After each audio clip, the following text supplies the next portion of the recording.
नमस्कार, आप देख रहे हैं प्रणाम देवभूमि में हूं आपके साथ उन्नति भटनागर। बुलेटिन का आगाज देहरादून से खबर के साथ, जहां सीएम पुष्कर सिंह धामी का कार्यक्रम आपको बता दें। सुबह 9 बजे सीएम कैंप कार्यालय देहरादून और सचिवालय में रहेंगे। दोपहर 1:30 बजे स्वामी राम हिमालयन विश्वविद्यालय जॉलीग्रांट में कार्यक्रम है सीएम धामी का। शाम 6:15 पर वीर शहीद केसरी चंद के जन्मोत्सव पर आयोजित कार्यक्रम में शिरकत करेंगे सीएम पुष्कर सिंह धामी, और इसके लिए विशेष तैयारियां उनके कार्यक्रमों की हो रखी हैं। और देखिए, शुरुआत तो उनके कामों से होगी, जहां लगातार शासकीय कार्यों पर भी फोकस करते रहते हैं सीएम धामी, और इस दौरान साथ ही साथ बड़े कार्यक्रम भी उनके निर्धारित हैं। फिलहाल आज का जो पूरा शेड्यूल है वो आपको बता रहे हैं सीएम धामी का, जहां 9 बजे से शुरू होगा, जहां सीएम कैंप कार्यालय देहरादून और सचिवालय में रहेंगे। और इसके बाद दोपहर 1:30 बजे स्वामी राम हिमालयन विश्वविद्यालय जॉलीग्रांट में कार्यक्रम है सीएम धामी का। शाम 6:15 पर वीर शहीद केसरी चंद के जन्मोत्सव पर आयोजित कार्यक्रम में शिरकत करेंगे सीएम धामी, और इसके लिए इस कार्यक्रम में विशेष तैयारियां की गई हैं, जहां सीएम धामी के साथ तमाम विशेष मेहमान भी मौजूद रहेंगे। तो सुबह 9 बजे सीएम कैंप कार्यालय देहरादून और सचिवालय में रहेंगे, और इसके बाद दोपहर 1:30 बजे स्वामी राम हिमालयन विश्वविद्यालय जॉलीग्रांट में खास कार्यक्रम निर्धारित है सीएम पुष्कर सिंह धामी का। शाम को भी कार्यक्रम है, 6:15 पर यह कार्यक्रम निर्धारित किया गया है। इस कार्यक्रम में भी शिरकत करनी है सीएम धामी को, और विशेष तैयारियां उनके कार्यक्रम से जुड़ी हुई, जहां देखिए लगातार वो दौरों पर रहते हैं। और इस दौरान जहां कुमाऊं का भी उन्होंने दौरा किया, और इस दौरान खस्ता हाल सड़कों को देखकर सीएम धामी ने अपनी नाराजगी जाहिर की। उसके बाद आज का ये पूरा विशेष कार्यक्रम आपको उनका बता रहे हैं। दोपहर 1:30 बजे स्वामी राम हिमालयन विश्वविद्यालय जॉलीग्रांट में कार्यक्रम, तो शाम 6:15 पर वीर शहीद केसरी चंद के जन्मोत्सव पर भी विशेष कार्यक्रम आयोजित किया गया है, और इस कार्यक्रम का समय भी 6:15 रखा गया है, और इस कार्यक्रम में सीएम धामी शिरकत करेंगे। और चलिए अपडेट लेते हैं, हमारे विशेष संवाददाता सुदीप जैन हमारे साथ जुड़ गए हैं। सुदीप, क्या जानकारी, देखिए क्या कुछ बड़े कार्यक्रम निर्धारित रहेंगे सीएम धामी के, और क्या कुछ अहम रहेगा इस दौरान? देखिए, मुख्यमंत्री आज सुबह से और दोपहर तक सचिवालय में व्यस्त रहेंगे। इसके बाद जो जॉलीग्रांट मेडिकल कॉलेज है वहां पर मुख्यमंत्री प्रतिभाग करेंगे। उनके इस कार्यक्रम में ये संभवतः छात्रों को डिग्री देने का उनके पास होने पर एक कार्यक्रम है, जिसको 1:30 बजे से जो आरंभ होगा। इसके बाद मुख्यमंत्री 4 बजे के करीब वापस सचिवालय अपने मुख्यमंत्री आवास लौटेंगे, और शाम 6:15 बजे जो वीर शहीद केसरी चंद जी हैं, ये एक बड़े व्यक्तित्व हैं। चक्राता और जौनसार क्षेत्र की बात करने वाली इन्होंने सदैव बात की है, विकास की पहल की बात की है। इन पर आयोजित एक कार्यक्रम है जो कि परेड मैदान के निकट आयोजित होगा। इस कार्यक्रम में मुख्यमंत्री शाम 6:15 बजे शिरकत करेंगे और वापस आवास लौटेंगे। बिल्कुल, इस दौरान सुदीप क्या कोई विशेष बैठक भी निर्धारित है सीएम धामी की? देखिए, मुख्यमंत्री जब सचिवालय या कैंप में होते हैं तो लगातार बैठकों में ही रहते हैं, जिसमें मुख्य सचिव, अपर मुख्य सचिव, पुलिस महानिदेशक और विभागीय सचिव, प्रमुख सचिव स्तर के लोग रहते हैं। मीटिंगें तो रहती हैं, पर अलग से स्पेसिफाइड कोई आज मीटिंग नहीं है किसी विषय पर मुख्यमंत्री जब सचिवालय और आवास में होते हैं तो बैठकों का दौर लगातार जारी रहता है, और जिन्होंने मुख्यमंत्री से समय लिया होता है उनकी मुलाकात भी जारी रहती है। बिल्कुल, देखिए, और हाल ही में किस तरीके से सीएम धामी ने कुमाऊं के दौरे के दौरान भी ये जिक्र किया कि खस्ता हाल सड़कों का, और उसको लेकर उन्होंने नाराजगी भी जाहिर की थी। तो क्या उसको लेकर भी सीएम धामी मॉनिटरिंग करेंगे आज के अपने इस पूरे कार्यक्रम के दौरान बीच में?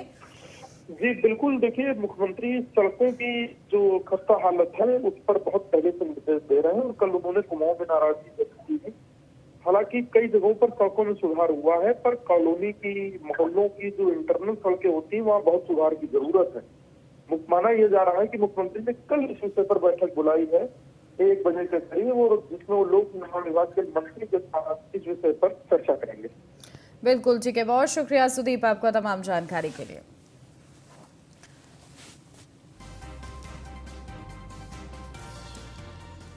उत्तराखंड के परिवहन विभाग में आरटीओ स्तर के अधिकारियों के तबादलों में हेराफेरी की चर्चाओं पर बड़ा खुलासा हो गया है।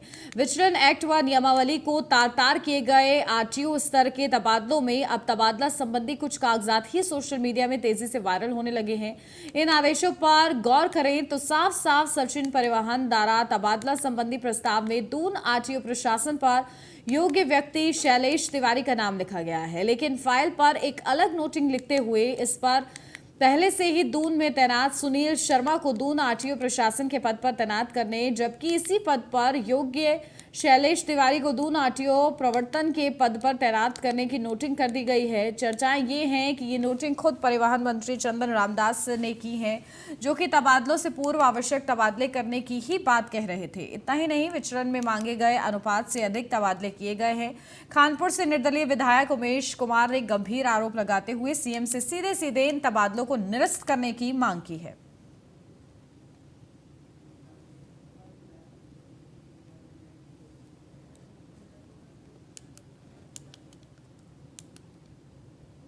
ये एक प्रकार का विचलन है कि आप अपने अधिकारियों के आदेश को, अपने सचिवों के जो टीपे और आख्याएं हैं उनको नज़रअंदाज करते हुए मलाईदार पदों पर आरटीओ देहरादून, आरटीओ इधर उधर जहां आप लगाना चाहते हैं आप लगा देते हैं। और लोगों के ये आरोप हैं, जिन लोगों ने इसमें जांच पड़ताल की है, कि साहब बड़ा मामला है और ये सब जो है भ्रष्टाचार है, क्योंकि शिष्टाचार ये हो नहीं सकता। शिष्टाचार में कोई व्यक्ति अपने अधिकारियों के आदेश को टर्न डाउन नहीं करता। तो लगातार जो जीरो टॉलरेंस का नारा दिया जाता है विभागों में, अब मंत्री अगर अपने विभाग में इस तरीके के कार्य करेंगे तो बड़ा दुखद है और उत्तराखंड के राज्य की जनता के साथ छल है। इन लोगों को सबक लेना चाहिए, वरना इन लोगों के खिलाफ कार्रवाई होनी चाहिए। ये मसूरी में होगा उत्तराखंड सरकार का चिंतन शिविर। 22, 23 और 24 नवंबर को मसूरी में आयोजन है। योजना आयोग के उपाध्यक्ष ने उत्तराखंड को समय दिया। मुख्य सचिव एसएस संधू ने एलबीएस अकादमी को पत्र लिखा। सीएम समेत सभी मंत्री और सचिव 3 दिन तक शिविर में मौजूद रहेंगे। तो देखिए, 22, 23, 24 नवंबर को मसूरी में चिंतन शिविर का आयोजन। उत्तराखंड में भी योजना आयोग के उपाध्यक्ष ने उत्तराखंड को समय दिया है। मुख्य सचिव एसएस संधू ने एलबीएस अकादमी को पत्र लिखा है। सीएम समेत सभी मंत्री और सचिव 3 दिन तक इस शिविर में मौजूद रहेंगे। चिंतन किया जाएगा, मंथन किया जाएगा और देखिए जो पूरा कार्यक्रम है वो मसूरी में निर्धारित रहेगा। 22, 23 और 24 नवंबर तारीख निर्धारित की गई है। इस दौरान ये खास आयोजन रहेगा। योजना आयोग के उपाध्यक्ष ने उत्तराखंड को समय दिया है। तो वहीं मुख्य सचिव एसएस संधू ने एलबीएस अकादमी को पत्र लिखा है और इस पत्र लिखने के माध्यम से ही साथ साथ सीएम धामी समेत सभी जो मंत्री हैं वो इसमें शामिल रहेंगे। इस चिंतन शिविर में 3 दिन का ये चिंतन शिविर है। अहम ये चिंतन शिविर माना जा रहा है। इस दौरान बड़ी चर्चा की जाएगी अहम मुद्दों पर।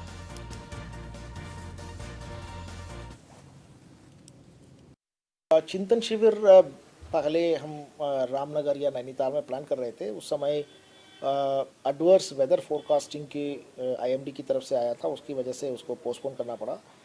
तो अभी चूँकि उसमें नीति आयोग के माननीय उपाध्यक्ष महोदय भी आएंगे, उनकी सुविधाजनक तिथि प्राप्त करने पर उनके द्वारा अवगत कराया गया कि 22, 23, 24 नवंबर उनको सूट करता है और अन्य दिनों में जो है नीति आयोग के कुछ दूसरे कार्यक्रम हैं। तो माननीय मुख्यमंत्री जी से भी विचार विमर्श करते हुए ये फाइनलाइज किया जा रहा है कि 22, 23, 24 को ही हम लोग करें और ये मसूरी में लाल बहादुर शास्त्री नेशनल एकेडमी में कराया जाएगा। और इसके लिए चीफ सेक्रेटरी साहब की तरफ से डायरेक्टर लबासना। बढ़ते आगे, जहां मनी लॉन्ड्रिंग से जुड़ी एक खबर है, जहां करीब 200 करोड़ रुपए की मनी लॉन्ड्रिंग के आरोप में देहरादून की एक कंपनी की जांच के आदेश दिए गए हैं। Social mutual benefit company limited नाम की इस कंपनी में प्रदेश के एक पूर्व मुख्यमंत्री के सलाहकार की पत्नी साल 2017 से 2020 तक डायरेक्टर थी। वर्तमान में भी उनके रिश्तेदार ही इसमें डायरेक्टर बताए जा रहे हैं। आरोप है कि इस अवधि में कंपनी में फर्जी तरीके से हजारों लोगों के नाम से आरडीएफडी में रुपए जमा कर काले धन को वैध किया गया। शासन के निर्देश पर इस कंपनी की गतिविधियों की जांच आर्थिक अपराध शाखा को सौंप दी गई है। इस मामले में विधायक खानपुर उमेश कुमार ने शासन से शिकायत की थी। इस कंपनी का मुख्यालय देहरादून हरिद्वार बाईपास के ब्रह्मणवाला में है। ये कंपनी आरडी, एफडी, बचत खाते आदि वित्तीय सेवाएं प्रदान करती है। आरोप है कि 2017 से 2020 तक कंपनी में 200 करोड़ रुपए से भी अधिक की धनराशि एफडी के रूप में जमा की गई है। अलग अलग नामों से खुले इन खातों की पड़ताल की गई तो पता चला कि इनमें से कई लोग मर चुके हैं। वहीं कुछ लोगों को इस बात की जानकारी ही नहीं है कि उनके नाम से एफडी चल रही है।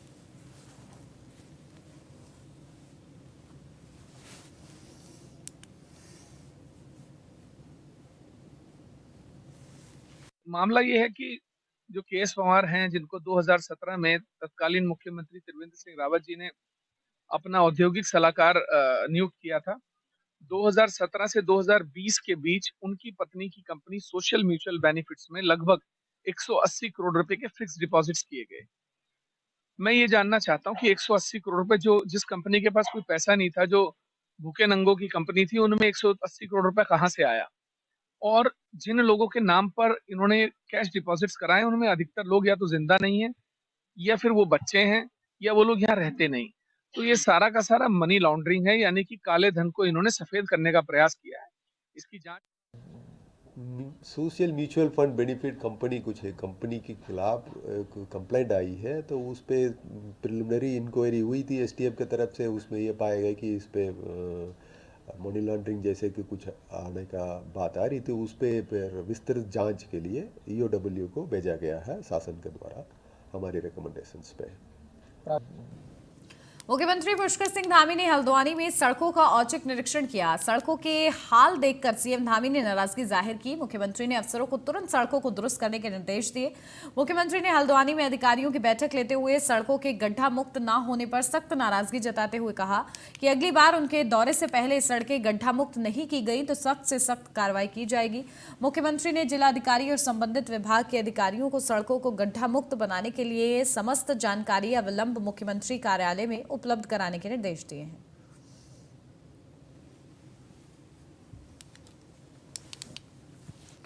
मुख्यमंत्री पुष्कर सिंह धामी के निर्देश पर सड़कों की दिशा सुधारने में राज्य का लोक निर्माण विभाग तेजी से जुट गया है। प्रमुख सचिव लोक निर्माण विभाग आर.के. सुधांशु का कहना है कि 1 नवंबर तक राज्य के सभी प्रमुख और आंतरिक सड़कों को दुरुस्त कर लिया जाएगा। प्रमुख सचिव आर.के. सुधांशु के मुताबिक राज्य में इस साल मानसून सीजन की बारिश 1 माह तक तय समय से अधिक हुई है। इसके चलते सड़कों की स्थिति और खराब हुई है। प्रमुख सचिव के मुताबिक राज्य में सड़कों की स्थिति सुधार के लिए प्रतिदिन रिपोर्ट मांगी जा रही है। आप इससे पूरी तरह से वाकिफ होंगे कि इस बार बारिश जो जनरली प्रायः सितंबर के दूसरे सप्ताह में समाप्त हो जाती थी, लगभग इस बार 13 अक्टूबर तक का मैं बताऊंगा कि 13 अक्टूबर को कुमाऊं में काफ़ी बारिश हुई है, जिसके कारण की और उसके पहले भी नियत अंतराल पे बारिश होती रही है। बारिश में चूँकि वो जो रिपेयर का काम और प्लस हॉट मिक्सिंग का काम वो संभव नहीं हो पाता है और उसमें कई तरह की तकनीकी दिक्कतें आती हैं, इसीलिए उस काम में उस स्तर की प्रगति नहीं हो पाई है। लेकिन मैं ये कहना चाहता हूँ कि नवंबर के प्रथम सप्ताह तक इसे अनिवार्य रूप से पूरा कर लिया जाएगा। और जिस स्तर पे अगर मान लिया कि जिसके स्तर पर लापरवाही की जाती है और नहीं पूरा किया जाता है, वैसी स्थिति में उनके विरुद्ध कार्रवाई भी सुनिश्चित की जाएगी। आप इससे पूरी तरह से प्रदेश की खेल एवं युवा कल्याण मंत्री रेखा आर्या देहरादून स्थित रायपुर ब्लॉक के अमावाला पहुंची, जहां पर उन्होंने बहुउद्देशीय क्रीड़ा भवन का शुभारंभ किया। इस मौके पर विशेष प्रमुख सचिव अनुभव कुमार भी मौजूद रहे, जहां कार्यक्रम में बच्चों द्वारा रंगारंग सांस्कृतिक कार्यक्रम प्रस्तुत किए गए। खेल एवं युवा कल्याण मंत्री रेखा आर्या ने बताया कि इस क्रीड़ा हॉल की कुल लागत 4 करोड़ 75 लाख रुपए है, जहां खेल महाकुंभ में चयनित प्रतिभाशाली खिलाड़ियों को badminton, judo, karate, table tennis, kabaddi सहित अन्य खेलों में उच्च स्तरीय प्रशिक्षण मिलेगा।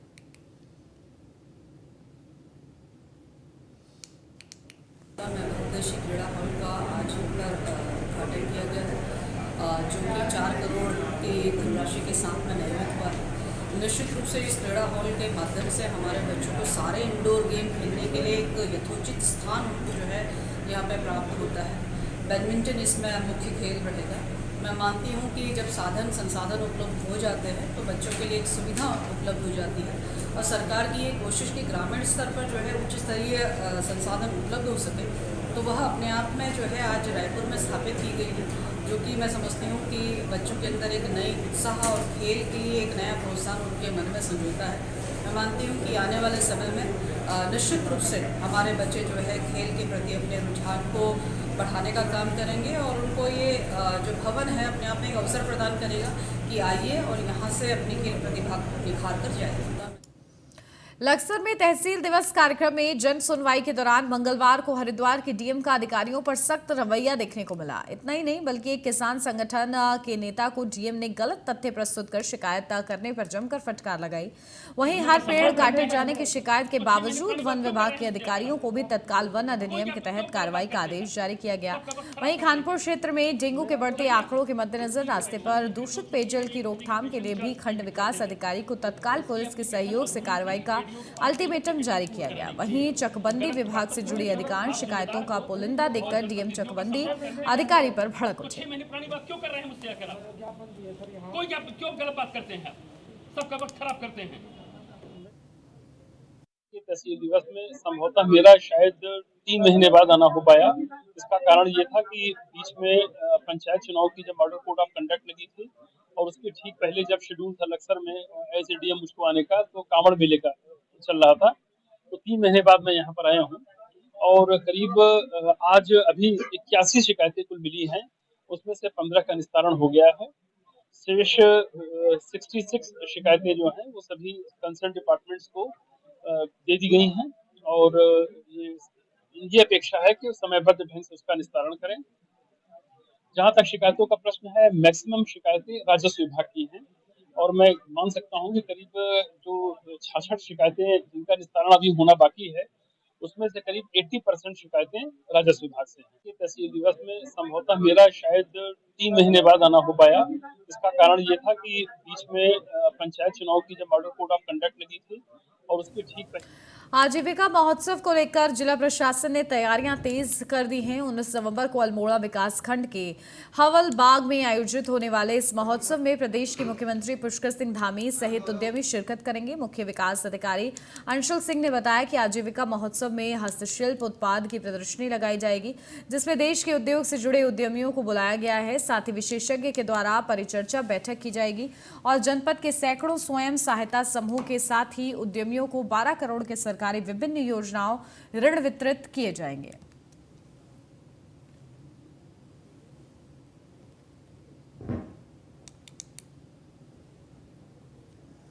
नवंबर को आजीविका महोत्सव 2.0 हम लोगों ने प्लान किया। इसमें 2 कंपोनेंट्स रखे हैं। पहले दिन हम लोग एग्जीबिशन, पहले दिन में जो हम एग्जीबिशन कराएंगे और शाम को हमारी कल्चरल नाइट रहेगी। एग्जीबिशन में हमारी वर्कशॉप्स रहेंगी, वेरियस डिपार्टमेंट्स की वर्कशॉप रहेंगी। उसमें एक लोन मेला भी रहेगा। उसमें हम लोग रूरल जो हमारे बिजनेस इंक्यूबेटर हैं वो भी एक वर्कशॉप कराएंगे। साथ ही साथ हमारी बायर सेलर मीट भी रहेगी। इसमें एक हमारा स्पेशल कंपोनेंट है लाइव आर्टिशियन का। जो हमारे लोकल कारीगर हैं उनकी हम आर्टिशियनशिप को वहीं ऑन स्पॉट दिखाएंगे कि कैसे वो चीज़ों को अपने प्रोड्यूस करते हैं। तो इससे क्या होगा, एक अट्रैक्टिव वो भी बनेगा और काफ़ी लोग इससे प्रमोट भी उनकी जो स्किल्स हैं वो प्रमोट होंगी। ऋषिकेश नगर निगम की 100वीं वर्षगांठ नगर निगम प्रशासन बेहद धूमधाम के साथ मनाएगा। बता दें कि 9 नवंबर को ऋषिकेश नगर निगम का शताब्दी वर्ष पूर्ण होते जा रहा है। इस ऐतिहासिक अवसर को यादगार बनाने के लिए निगम प्रशासन ने तैयारियां शुरू कर दी हैं। इस अवसर पर निगम प्रशासन तीर्थनगरी को दुल्हन की तरह सजाकर स्कूली बच्चों की मैराथन प्रतियोगिता के साथ खेलकूद और रंगारंग सांस्कृतिक कार्यक्रम का आयोजन भी करेगा। आज उसी के निमित्त हमने यहाँ पर एक विचार गोष्ठी का आयोजन किया हुआ था कि हम सभी के लिए एक सौभाग्य की बात है कि एक युग हो गया। 100 साल हो रहे हैं। 9 नवंबर को 100 साल निकाय बने हुए पूर्ण हो रहे हैं और इन 100 सालों में एक युग होता है। उसमें हमको वर्तमान बोर्ड उसके लिए कैसे सहभागिता करे, किस तरह से उसके कार्यक्रम की भव्यता और दिव्यता रहे।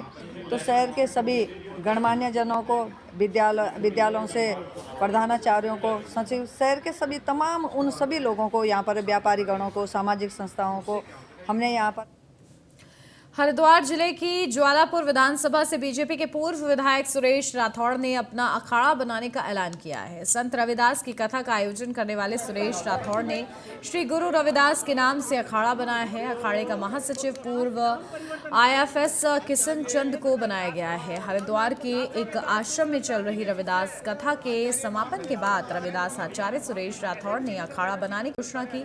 उन्होंने बताया कि अखाड़ा दलित समाज के उत्थान के लिए और धर्मांतरण रोकने के उद्देश्य से काम करेगा। साथ ही अखाड़ा परिषद के साथ कुंभ में शाही स्नान भी करेगा।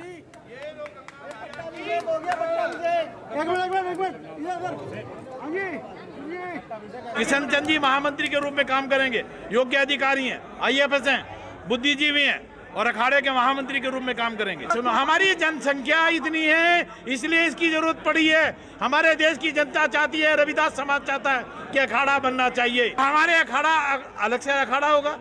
अखाड़े तो बहुत हैं, मुझे महामंडलेश्वर ही बनाया था। हमने कहा हम अपना अखाड़ा अलग बनाएंगे और अपनी अलग अलग जगाएंगे, सनातन को मजबूत करेंगे। देश के अंदर जो रहने वाला चमार समाज है, जाति है, जो रविदासी समाज है, उसको एक अखाड़े के नीचे लाकर देश को मजबूती प्रदान करेंगे। हिंदुत्व को शाही स्नान अलग से करेंगे। नहीं, हमने कहा मैंने कहा रविंद्रपुरी से हमारी वार्ता हो गई है, शाही स्नान में उनके साथ रहेंगे। रविदास समाज भाग लेगा लाखों की संख्या में। श्री गुरु रविदास अखाड़ा, नागा भी हमारे बनेंगे, हमारे समाज के लोग नागा बनेंगे। नहीं, ये हमने ग्रस्त की कोई संख्या नहीं रखी। ग्रस्त भी हमारी परंपरा में आ सकता है अगर वो पत्नी से दूर रहेगा। अपने बिल्कुल निश्चित रूप से ब्रह्मचर्य का पालन करना होगा। उत्तराखंड के पूर्व सांसद तरुण विजय और नंदा देवी समिति की ओर से उत्तराखंड की वीरांगनाओं के सम्मान कार्यक्रम का आयोजन विधानसभा में किया गया। कार्यक्रम में मुख्य अतिथि के रूप में केंद्रीय राज्य मंत्री प्रतिमा भौमिक ने शिरकत की। इस अवसर पर समाज कल्याण मंत्री चंदन रामदास, विधानसभा अध्यक्ष ऋतु खंडूरी और बीजेपी प्रदेश अध्यक्ष महेंद्र भट्ट मौजूद रहे। कार्यक्रम में उत्तराखंड की 15 वीरांगनाओं को मां नंदा देवी सम्मान से नवाजा गया।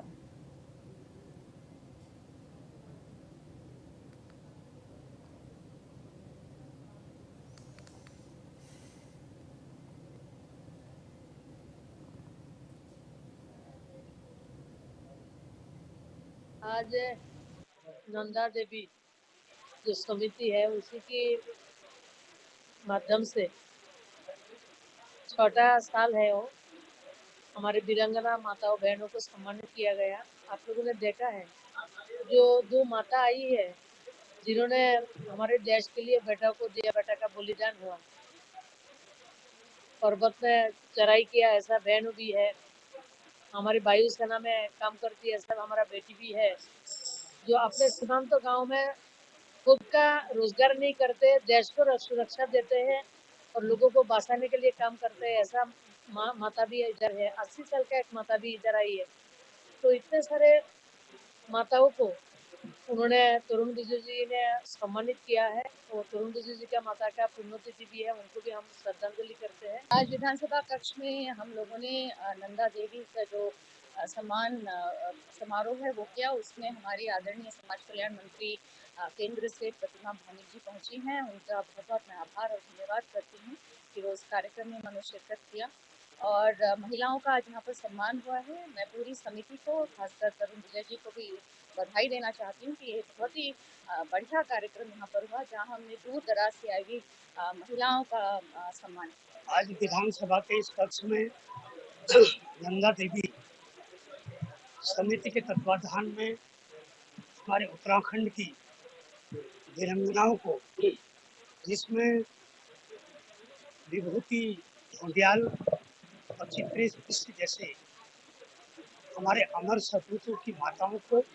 और विशेष क्षेत्र में काम करने वाले उत्तराखंड के माताओं बहनों को आज सम्मानित किया है। मैं तरुण विजय जी का, उनकी संस्था का बहुत बहुत आभार व्यक्त करता हूँ। आज और इसी के साथ इस बुलेटिन में फिलहाल बस इतना ही। खबरों का सिलसिला आगे भी जारी है। आप देखते रहिए न्यूज़ 1 इंडिया।